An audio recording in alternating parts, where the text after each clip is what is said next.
Bonjour, je m'appelle Roger Sénat, directeur artistique de Cinédance. Et nous allons continuer avec nos séries d'entrevues en lien avec le 30e anniversaire de Cinédance.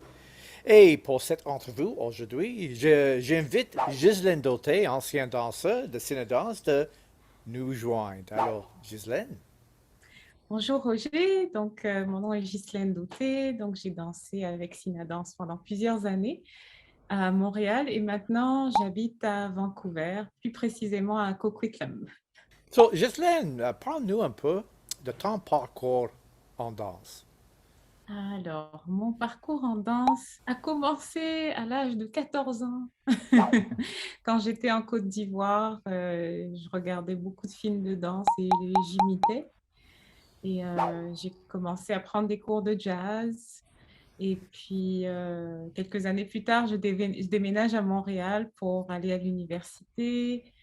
Et donc, j'auditionne pour le bac en danse contemporaine à l'UQAM sans savoir ce qu'est la danse contemporaine.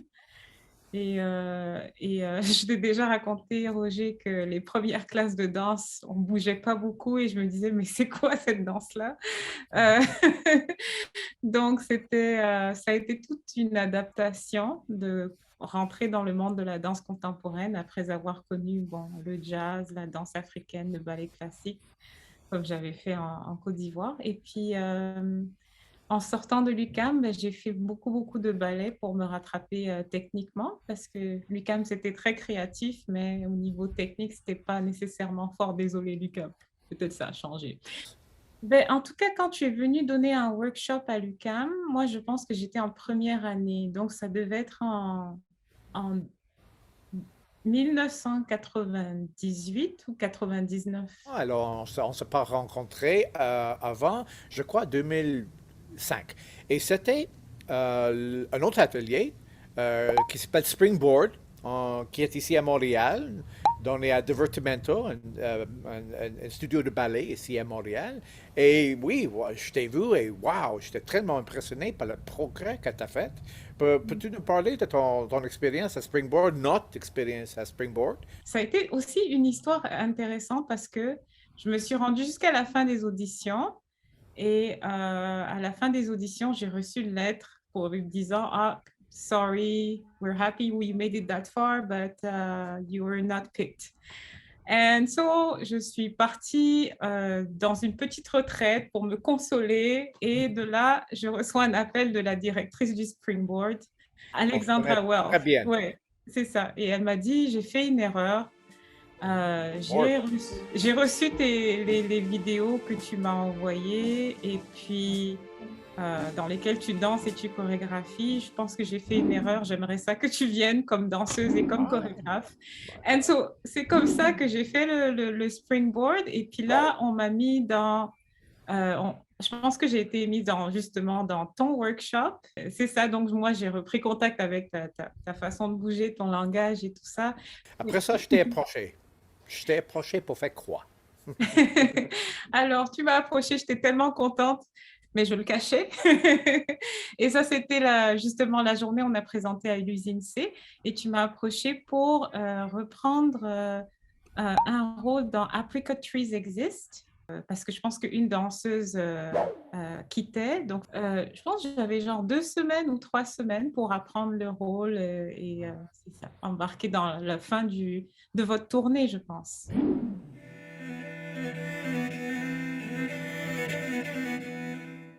Junior, la pièce Junior est en collaboration avec l'ensemble musical Constantinople. Oui, effectivement, c'est là qu'on a créé un solo que je faisais dans Shunya ensemble.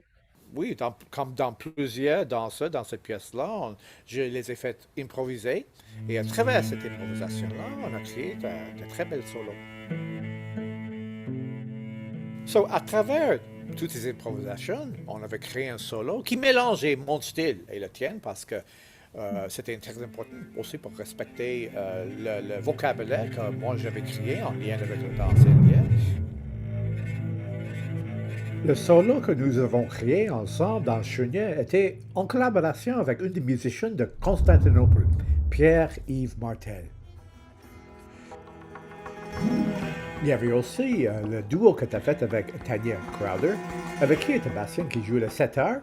Et on voit les belles images de Jérôme de la Pierre qui flotte derrière les danseurs. Et c'était une très belle expérience. Et donc, la musique, des fois traditionnelle et contemporaine avec Constantinople, avec notre chorégraphie mélangée, la musique traditionnelle des Indes et contemporaine. Dans le solo, est-ce qu'il y avait des autres influences de mouvement que tu as fait pour cette solo-là? Je pense que naturellement, parce que j'ai beaucoup de... Bah, à mon actif, j'ai quand même plusieurs styles de danse. Donc, la danse africaine, le Oui. ballet, c'est vrai. Puis, il y a aussi les arts martiaux. Ah ah. Donc, je pense que tout ça, c'est déjà inscrit dans mon corps et je pense que ça ressortait peut-être dans Shunya, dans le solo, Oui, euh, sans nécessairement être flagrant, mais je pense que oui. c'était quand même là dans la façon de plier ou la façon d'aborder le mouvement et tout. Ah ah. Alors, on est dans notre 30e anniversaire. Et dans cette série, on reprend beaucoup de pièces qu'on a faites dans le passé, dont moi aussi, Burning Skin. euh, Mhm. Apricot Trees existe.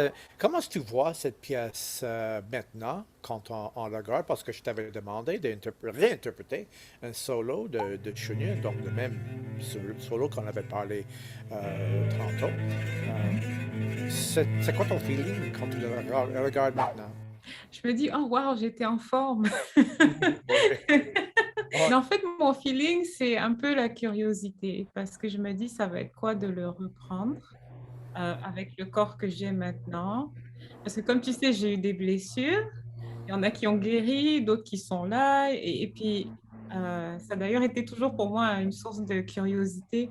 Comment est-ce qu'on adapte avec justement notre âge, où est-ce que notre corps est rendu et est-ce que ça peut être plus intéressant aussi?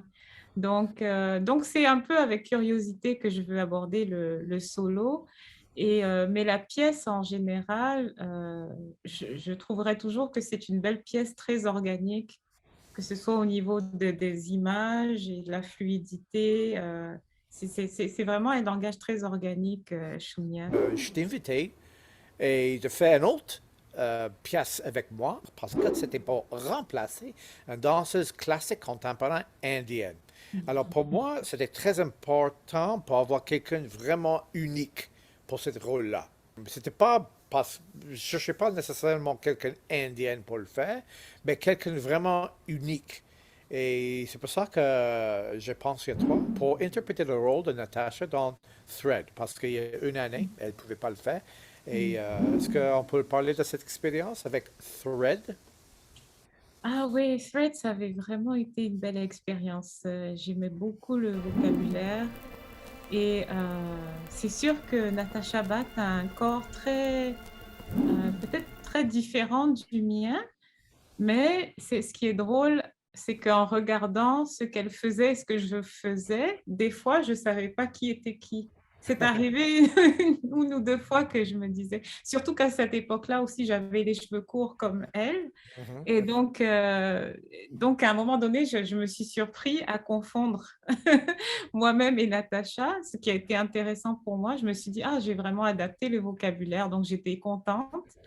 Mais c'est ça, j'ai vraiment aimé. Je suis allée vers mon autre passion qui est le chant et la musique.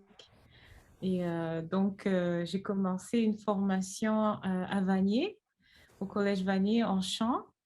Mais j'ai juste fait 1 an, puis après ça, j'ai déménagé à Vancouver et j'ai poursuivi ma formation. Je suis aussi allée à Londres, en Angleterre, pour faire un cours en comédie musicale.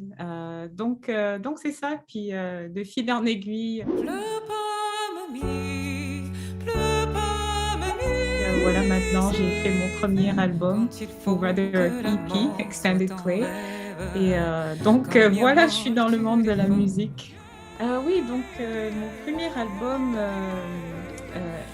en fait, c'est un EP, c'est un mini-album avec 3 chansons. Et je l'ai intitulé Au soleil parce que naturellement, Dieu fait partie de ma vie, donc je me suis dit, oh, je vais prendre la métaphore du soleil, quelque chose qui est tellement lumineux et qui nous fait vivre. Et donc, ça va être ma façon de parler de lui. Il y a des côtés très abstraits aussi dans mon langage musical. Donc, je pense qu'il y a le côté contemporain qui est inscrit en moi maintenant. Donc, la façon dont j'écris mes textes aussi est un peu abstraite.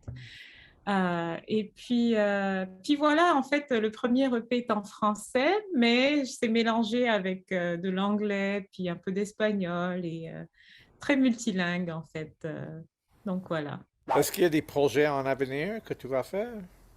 J'ai écrit une pièce, ce qui est un genre aussi de comédie musicale, mais à Ouais. partir de classiques de la chanson française. J'ai créé une histoire parce que je voulais pas juste, j'aime pas ça juste chanter sans intégrer de théâtralité. Donc, j'ai créé ce spectacle-là qui s'appelle L'école buissonnière. Je parle de mon parcours à l'école, comment je deviens danseuse et tout ça. Mais j'utilise des chansons du répertoire français. Donc, ce show-là, donc j'ai appliqué pour faire de la tournée ici à Vancouver. J'espère en fait le faire grandir. Je le traduis aussi en anglais, mais les chansons restent en français. Donc voilà, j'attends de voir si je vais pouvoir faire une tournée avec. Oui, je suis vraiment dans un autre milieu. Je suis vraiment plus dans le milieu du théâtre. Ah, c'est autre chose que j'ai oublié de mentionner, c'est que je fais du théâtre aussi maintenant. Oui. Donc c'est ça, je suis plus dans le milieu théâtral et le milieu musical. Yeah. Euh, Tu as fait une pièce de voilà. théâtre comme interprète, non? Est-ce que tu as fait... Oui, j'en ai fait plusieurs, mais celle qui m'a marquée, qui a vraiment été la porte vers le théâtre, c'est une pièce de Shakespeare, c'est Richard III. Wow. C'est une adaptation qui s'appelle Richard and His Women. Et donc, c'était Richard III, puis je jouais Lady Anne. Ça m'a vraiment, je pense, je suis tombée en amour avec Shakespeare et puis le théâtre. Et donc, depuis, I didn't look back. Ouais. Voilà. 3 pièces qu'on a faites ensemble. Comment est-ce que ça a influencé ton parcours, cette expérience? Euh, je pense que ça m'a donné une assise et une confiance aussi parce que d'abord, je pense que toi, Roger, tu es quelqu'un qui est très fidèle. Et je pense que pour les artistes, c'est important d'avoir quelqu'un sur qui on peut se fier qui travaille avec vous, avec votre corps, votre langage et qui l'accepte. Donc, pour moi, c'est pour ça, ça donne une assise, ça donne quelque chose qui est solide, ça permet de se grounder en sachant, OK, ben, il aime mon travail et, et, euh, et je pense qu'on a besoin de ça pour pouvoir s'épanouir comme artiste et comme danseur. Et puis, j'ai toujours apprécié même le fait que malgré, comme tu sais, j'ai eu ma blessure au dos et puis que tu as même adapté certaines pièces Oh, ouais. selon. Et puis, bon, pour moi, ça a été... ah, ok, je peux quand même travailler comme danseuse malgré que j'ai ma blessure parce que le chorégraphe, il est prêt à adapter. Et donc, yeah, I'm always so grateful for that. Et j'en parle beaucoup. Alors, merci beaucoup, Ghislaine, de nous joindre ici. On est dans l'autre côté de pays. Ici, je suis assis à Québec. Vous êtes là, toi, tu es là à British Columbia, Colombie-Britannique. On est dans 2 mondes géographiquement différents, mais on se réunit avec l'art, avec la danse, avec la musique, avec le chant. C'est toujours là, très présent et très agréable de travailler avec. Je te souhaite vraiment beaucoup de chance dans ta carrière et j'espère, oui, te voir ici à Montréal, peut-être dans un festival de Nuit d'Afrique ou au Balatou et je vais être là dans le public et oui, j'ai hâte que ça va se passer bien. Merci Merci. beaucoup, Roger.